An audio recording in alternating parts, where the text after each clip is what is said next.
ರಾಜ್ಯದ ಪ್ರಭಾವಿ ಸಚಿವ ಈಶ್ವರ್ ಖಂಡ್ರೆಗೆ ತಂದೆ ವಿಯೋಗ. ಕನ್ನಡ ನಾಡಿನ ಭೀಷ್ಮ ಭೀಮಣ್ಣ ಖಂಡ್ರೆ ಇನ್ನಿಲ್ಲ. ಕಳಚಿ ಬಿದ್ದ ಸ್ವಾತಂತ್ರ್ಯ ಹೋರಾಟ ಮತ್ತು ಏಕೀಕರಣದ ಕೊಂಡಿ. ಶತಾಯುಷಿ ಮಾಜಿ ಸಚಿವ ಭೀಮಣ್ಣ ಖಂಡ್ರೆ ನಿಧನವಾಗಿದ್ದಾರೆ. 15 ದಿನಗಳಿಂದ ತೀವ್ರ ಉಸಿರಾಟದ ತೊಂದರೆ ಮತ್ತು ರಕ್ತದೊತ್ತಡ ಸಮಸ್ಯೆಯಿಂದ ಆಸ್ಪತ್ರೆಗೆ ದಾಖಲಾಗಿದ್ರು ಭೀಮಣ್ಣ ಖಂಡ್ರೆ. ಆದರೆ ಚಿಕಿತ್ಸೆ ಫಲಕಾರಿಯಾಗದೆ ಕೊನೆಯುಸಿರೆಳೆದಿದ್ದಾರೆ.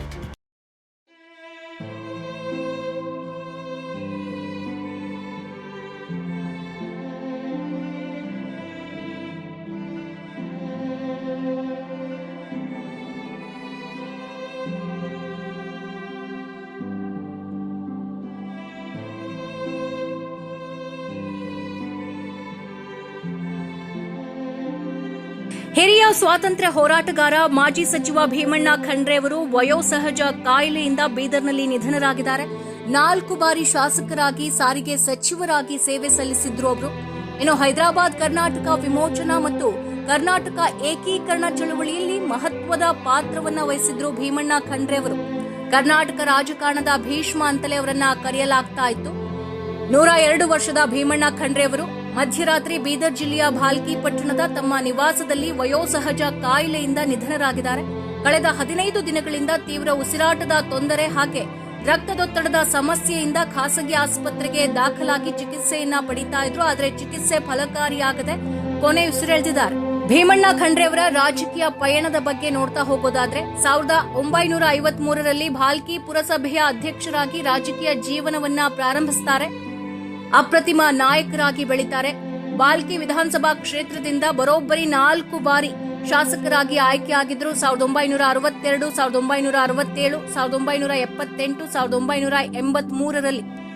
ಇನ್ನು 1992ರಲ್ಲಿ ಎಂ ವೀರಪ್ಪ ಮೊಯ್ಲಿ ಅವರ ಸಂಪುಟದಲ್ಲಿ ಸಾರಿಗೆ ಸಚಿವರಾಗಿ ಸೇವೆಯನ್ನ ಸಲ್ಲಿಸಿದ್ರು. ಭೀಮಣ್ಣ ಖಂಡ್ರೆ ಅವರು ಹೋರಾಟದ ಹಾದಿಯಲ್ಲಿ ಸಾಗಿದವರು. ಮಹಾತ್ಮ ಗಾಂಧೀಜಿಯವರ ತತ್ವಗಳಿಂದ ಪ್ರೇರಿತರಾಗಿದ್ರು. ಸ್ವಾತಂತ್ರ್ಯ ಹೋರಾಟದಲ್ಲಿ ಸಕ್ರಿಯವಾಗಿ ಪಾಲ್ಗೊಂಡಿದ್ರು. ವಿಶೇಷವಾಗಿ ಕರ್ನಾಟಕ ಏಕೀಕರಣ ಚಳವಳಿಯಲ್ಲಿ ಭೀಮಣ್ಣ ಅವರ ಪಾತ್ರ ದೊಡ್ಡದು. ಹೈದರಾಬಾದ್ ಕರ್ನಾಟಕ ವಿಮೋಚನಾ ಚಳವಳಿಯ ಸಂದರ್ಭದಲ್ಲಿ ಬೀದರ್ ಜಿಲ್ಲೆಯನ್ನ ಕರ್ನಾಟಕದಲ್ಲೇ ಉಳಿಸಿಕೊಳ್ಳಲು ಇವರು ಮಾಡಿದಂತ ಹೋರಾಟ ಐತಿಹಾಸಿಕವಾದದ್ದು. ಗಡಿನಾಡಿನಲ್ಲಿ ಕನ್ನಡದ ಡಿಂಡಿಮ ಬಾರಿಸಿದಂತಹ ಕೀರ್ತಿ ಭೀಮಣ್ಣ ಖಂಡ್ರೆ ಅವರಿಗೆ ಸಲ್ಲುತ್ತದೆ.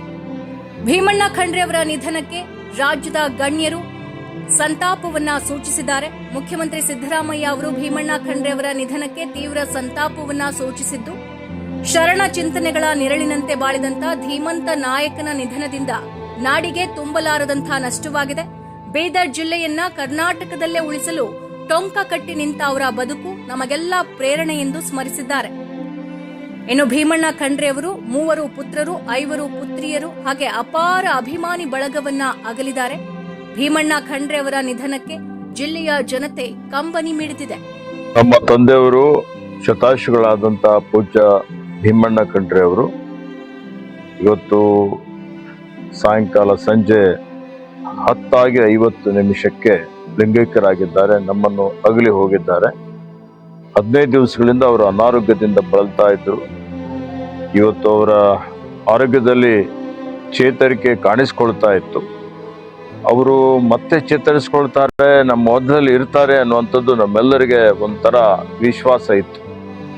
102 ವರ್ಷಗಳ ಸಾರ್ಥಕ ಬದುಕನ್ನು ಅವರು ಬದುಕಿದ್ದಾರೆ. ಅವರು ಅನಾರೋಗ್ಯ ಇದ್ದಂತಹ ಸಂದರ್ಭದಲ್ಲಿ ಸಾವಿರಾರು ಜನ ಇವತ್ತು ಅವರಿಗಾಗಿ ಪ್ರಾರ್ಥನೆ ಮಾಡಿದ್ದಾರೆ, ಅವರಿಗಾಗಿ ಪೂಜೆ ಸಲ್ಲಿಸಿದ್ದಾರೆ.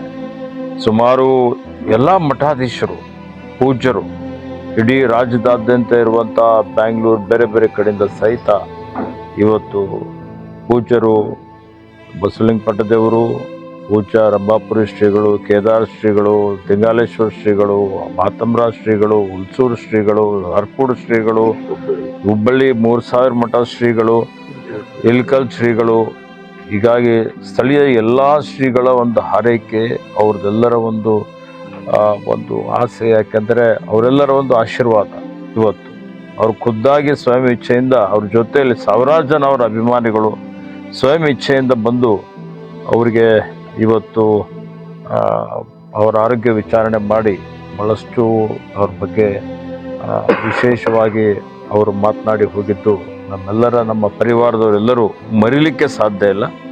ಖಂಡ್ರೆ ಪರಿವಾರದ ವತಿಯಿಂದ ಇವತ್ತು ನಾನಿದ್ದೇನೆ, ನಮ್ಮ ತಮ್ಮನಾದಂಥ ಅಮರ್ ಖಂಡ್ರೆ ಅವರಿದ್ದಾರೆ, ನನ್ನ ಮಗನಾದಂಥ ಗುರುಪ್ರಸಾದ್ ಖಂಡ್ರೆ ಅವರು, ಸಂಸದರಾದಂಥ ಸಾಗರ್ ಖಂಡ್ರೆ ಅವರು, ಲಿಂಗು ಖಂಡ್ರೆ ಅವರು, ಈ ಥರ ಎಲ್ಲ ನಮ್ಮ ಖಂಡ್ರೆ ಪರಿವಾರದ ಎಲ್ಲ ನಮ್ಮ ಅಕ್ಕ ತಂಗಿಯಂದರು, ನಮ್ಮ ಭಾವಂತರು ಎಲ್ಲರೂ ಇವತ್ತು ಇಡೀ ಸಮಾಜಕ್ಕೆ, ಇಡೀ ಮಠಾಧೀಶರಿಗೆ, ಇಡೀ ಎಲ್ಲ ಅವರ ಅಭಿಮಾನಿಗಳೇ ಚಿರಋಣಿಯಾಗಿದ್ದೇವೆ. ಅವರಿಗೆ ನಮ್ಮ ಕೃತಜ್ಞತೆಗಳನ್ನು ಸಲ್ಲಿಸ್ತಾ ಇದ್ದೇವೆ. ನಾಳೆ ಸಾಯಂಕಾಲ 5 ಗಂಟೆಗೆ ಪಾಲ್ಕಿಯಲ್ಲಿ ಶಾಂತಿಧಾಮ ನಮ್ಮ ತಾಯಿಯವರ ಸಮಾಧಿಯ ಪಕ್ಕದಲ್ಲಿ ಇವತ್ತು ನಮ್ಮ ತಂದೆಯವರಾದ ಪೂಜ್ಯ ಭೀಮಣ್ಣ ಖಂಡ್ರೆ ಅವರ ಅಂತ್ಯಕ್ರಿಯೆ ಇವತ್ತು ಆಗೋದಿದೆ. ನಾಳೆ 5 ಗಂಟೆಗೆ ಅಂತ ಹೇಳಿ ನಾನು ಅವರ ಅಭಿಮಾನಿಗಳಿಗೆ ಹೇಳಲಿಕ್ಕೆ ಬಯಸ್ತಾ ಇದ್ದೇನೆ. ನೋಡಿ, ಅವರೆಲ್ಲ ನಮ್ಮ ಕಾಂಗ್ರೆಸ್ ಪಕ್ಷದ ಹಿರಿಯ ಮುಖಂಡರು ಬಹಳಷ್ಟು ಜನ ಬರ್ತಾರೆ. ತಮಗೆ ಒಂದು ದೊಡ್ಡ ಶಕ್ತಿ ಆಗಿದ್ರು ಸರ್. ಇವತ್ತು ಆ ಶಕ್ತಿನ ನೋಡಿ, ನಮ್ಮ ತಂದೆಯವರೇ ನನಗೆ ರೋಲ್ ಮಾಡೆಲ್. ಇವತ್ತು ನಾನು ಈ ಒಂದು ಮಟ್ಟಕ್ಕೆ ಬೆಳೆದಿದ್ದೇನೆ, ಸಚಿವನಾಗಿ ಸೇವೆ ಮಾಡ್ತಾ ಇದ್ದೇನೆ, 4 ಸಲ ಶಾಸಕನಾಗಿ ಸೇವೆ ಮಾಡಿದ್ದೇನೆ. ಇವತ್ತಂತ ಹೇಳಿದರೆ ಅವರು ನಮಗೆ ಬಾಲ್ಯದಿಂದಲೇ ಒಬ್ಬ ಹೋರಾಟಗಾರರು. ಅವರು ಅನ್ಯಾಯದ ವಿರುದ್ಧ ಹೋರಾಟ ಮಾಡಿದಂಥವ್ರು, ಇದ್ದದ್ದು ಇದ್ದ ಹಾಗೆ ಹೇಳಿದಂಥವ್ರು, ನಿರ್ಭೀಡೆಯಿಂದ ನಿರ್ಭೀತಿಯಿಂದ ಇವತ್ತು ಅವರು ಸಮಾಜದಲ್ಲಿ ಕಳಕಳಿ ಇಟ್ಕೊಂಡು ಸ್ವಾತಂತ್ರ್ಯಕ್ಕಾಗಿ ಹೋರಾಟ ಮಾಡಿದ್ದಾರೆ, ನೈಜಾಮನ ವಿರುದ್ಧ ಹೋರಾಟ ಮಾಡಿದ್ದಾರೆ, ಅನ್ಯಾಯದ ವಿರುದ್ಧ ಹೋರಾಟ ಮಾಡಿದ್ದಾರೆ, ರೈತರಿಗಾಗಿ, ಬೀದರ್ ಜಿಲ್ಲೆ, ಕಲ್ಯಾಣ ಕರ್ನಾಟಕಕ್ಕಾಗಿ, ಶೈಕ್ಷಣಿಕ ಕ್ಷೇತ್ರದಲ್ಲಿ ಅವ್ರು ಮಾಡಿದಂಥ ಸಾಧನೆ ಅಪಾರವಾದಂಥದ್ದಿದೆ. ಇವತ್ತು ನಾವೆಲ್ಲ ಹೇಳ್ಬೋದು, ನಮಗೆಲ್ಲ ರೆಡಿಮೇಡ್ ಪ್ಲ್ಯಾಟ್ಫಾರ್ಮ್ ಸಿಕ್ಕಿದೆ. ಅವರು ಸ್ವಯಂ ಶಕ್ತಿಯಿಂದ, ಸ್ವಯಂ ಬಲದಿಂದ ಇವತ್ತು ಒಂದು ರೀತಿಯಲ್ಲಿ ಆ ಹೋರಾಟನೇ ಭಾಳ ಅತ್ಯಂತ ರೋಮಾಂಚನವಾದಂಥ ಒಂದು ಹೋರಾಟ ಅಂತಲೇ ಹೇಳ್ಬೋದು. ಇವತ್ತು ಅನೇಕ ಕೈಗಾರಿಕೆ, ಕೃಷಿ ಆಧಾರಿತ ಕೈಗಾರಿಕೆಗಳನ್ನು ಸ್ಥಾಪನೆ ಮಾಡಿ ಸಾವಿರಾರು ಜನರಿಗೆ ಉದ್ಯೋಗ ಕೊಡಿಸುವಂಥ ಕೆಲಸವನ್ನು ಮಾಡಿದ್ದಾರೆ. ಅವರ ಒಂದು ಚಾರಿತ್ರ್ಯ, ಅವರ ಮಾತುಗಳು, ರಾಷ್ಟ್ರೀಯತೆ, ರಾಷ್ಟ್ರಭಕ್ತಿ, ರಾಷ್ಟ್ರಪ್ರೇಮ, ಸಮಾಜ ಪ್ರೇಮ, ಅಖಿಲ ಭಾರತ ವೀರಶೈವ ಲಿಂಗಾಯತ ಮಹಾಸಭಾ ಅಧ್ಯಕ್ಷರಾಗಿ ಸಮಾಜವನ್ನು ಒಗ್ಗೂಡಿಸುವಂಥ ಒಂದು ಕೆಲಸವನ್ನು ಮಾಡಿ, ಸಮಾಜ ಒಗ್ಗೂಡಿಸಿದರೆ ಇತರರಿಗೂ ತನ್ನ ಜೊತೆಯಲ್ಲಿ ತೆಗೆದುಕೊಂಡು ಹೋಗ್ಬೋದು ಅನ್ನುವಂಥ ಒಂದು ದೃಢವಾದಂಥ ಅವರ ಒಂದು ತೀರ್ಮಾನ, ಒಂದು ನಿರ್ಣಯ ಇವತ್ತು ರಾಜ್ಯದಾದ್ಯಂತ, ದೇಶದಾದ್ಯಂತ ಸುತ್ತಾಡಿ ಸಂಘಟನೆ ಮಾಡಲಿಕ್ಕೆ ಪ್ರಯತ್ನ ಮಾಡಿದಂಥವರು ಅನೇಕ ಹಲವಾರು ಅಸಾಧ್ಯವಾದಂಥ ಅನೇಕ ಕೆಲಸ ಕಾರ್ಯಗಳನ್ನು ಮಾಡಿದ್ದಾರೆ. ಕಾಂಗ್ರೆಸ್ ಪಕ್ಷದ ಒಬ್ಬ ನಿಷ್ಠಾವಂತ ಮುಖಂಡರಾಗಿ ಪಕ್ಷಕ್ಕಾಗಿ, ಸಂಘಟನೆಗಾಗಿ ದುಡಿದಿದ್ದಾರೆ. ಇವತ್ತು ಶಾಸಕರಾಗಿ, ವಿಧಾನ ಪರಿಷತ್ ಸದಸ್ಯರಾಗಿ, ಅವರು ಇವತ್ತು ಸಚಿವರಾಗಿ, ವೀರಪ್ಪ ಮೊಯ್ಲಿಯವರ ಸಚಿವ ಸಂಪುಟದಲ್ಲಿ ಸಾರಿಗೆ ಸಚಿವರಾಗಿಯೂ ಅವರು ತಮ್ಮದೇ ಆದಂಥ ವಿಶಿಷ್ಟವಾದಂಥ ಕೊಡುಗೆಯನ್ನು ಕೊಟ್ಟಿದ್ದಾರೆ. ಬೀದರ್ ಜಿಲ್ಲೆ ಈ ಭಾಗದ ಅಭಿವೃದ್ಧಿಯಲ್ಲಿ, ಎಲ್ಲ ಅಭಿವೃದ್ಧಿಯಲ್ಲಿ ಅವರ ಒಂದು ಕೊಡುಗೆ ಇದೆ ಬಹಳಷ್ಟು ಮಟ್ಟಿಗೆ. ಹೀಗಾಗಿ ಅಂಥ ಒಬ್ಬ ಮಹಾಪುರುಷರ ಸುಪುತ್ರನಾಗಿದ್ದಂಥದ್ದು ನನ್ನ ಭಾಗ್ಯ ಅಂತೇಳಿ ನಾನು ತಿಳ್ಕೊಂಡಿದ್ದೇನೆ. ಅವರು ತೋರಿಸ್ಕೊಟ್ಟಂಥ ದಾರಿಯಲ್ಲಿ ನಡಿಲಿಕ್ಕೆ ಪ್ರಾಮಾಣಿಕವಂತ ಪ್ರಯತ್ನ ನಾವೆಲ್ಲ ಮಾಡ್ತೇವೆ. ಅದಕ್ಕೆ ಇವತ್ತು ಅವರ ಅಭಿಮಾನಿಗಳು, ಅವರ ಬಹಳಷ್ಟು ಜನ, ಅವರ ಸ್ನೇಹಿತರು, ಪೂಜ್ಯರೆಲ್ಲ ಇದ್ದಾರೆ. ಎಲ್ಲರೂ ಇವತ್ತಿನ ದಿವಸ ಅವರಿಗೆ ಒಂದು ಆತ್ಮಕ್ಕೆ ಶಾಂತಿ ಕೋರಬೇಕು ಅಂತೇಳಿ ನನ್ನ ಪರವಾಗಿ ನಾಡಿನ ಜನತೆಗೆ ನಾನು ವಿನಂತಿಯನ್ನು ಮಾಡ್ತೇನೆ. ಅವರ ಕಟ್ಟಿದಂಥ, ಅಂದರೆ ಸುಮಾರು ಜನ ಮಹಾಪುರುಷರು ಮಹಾಸಭೆಯಲ್ಲಿ ಸೇವೆಯನ್ನು ಮಾಡಿದ್ದಾರೆ. ಶತಾಯುಷಿಗಳಾದಂಥ ಪೂಜ್ಯ ಶಿವಕುಮಾರ ಮಹಾಸ್ವಾಮಿಗಳು ಮಹಾಸಭೆ ಅಧ್ಯಕ್ಷರಾಗಿದ್ದರು. ಇವರು ಸುಮಾರು ಲಕ್ಷಾಂತರ ಸದಸ್ಯತ್ವವನ್ನು ರಚನೆ ಮಾಡಿ ಗುರುವಿರಕ್ತರನ್ನು ಒಗ್ಗೂಡಿಸುವಂಥದ್ದು, ಇವತ್ತು ಸಮಾಜವನ್ನು ಮುನ್ನಡೆಸುವಂಥದ್ದು, ಸಂಕಷ್ಟ ಬಂದಂಥ ಸಂದರ್ಭದಲ್ಲಿ ಇವತ್ತು ಎಲ್ಲರೂ ಸೇರಿ ಅನೇಕ ರೀತಿಯ ಕೆಲಸ ಕಾರ್ಯಗಳನ್ನು ಮಾಡಿದ್ದಂಥದ್ದು ಇವತ್ತು ಇಡೀ ನಾಡಿನ ಜನತೆ ಎಲ್ಲರಿಗೆ ಗೊತ್ತಿದ್ದಂಥ ವಿಷಯವಾಗಿದೆ.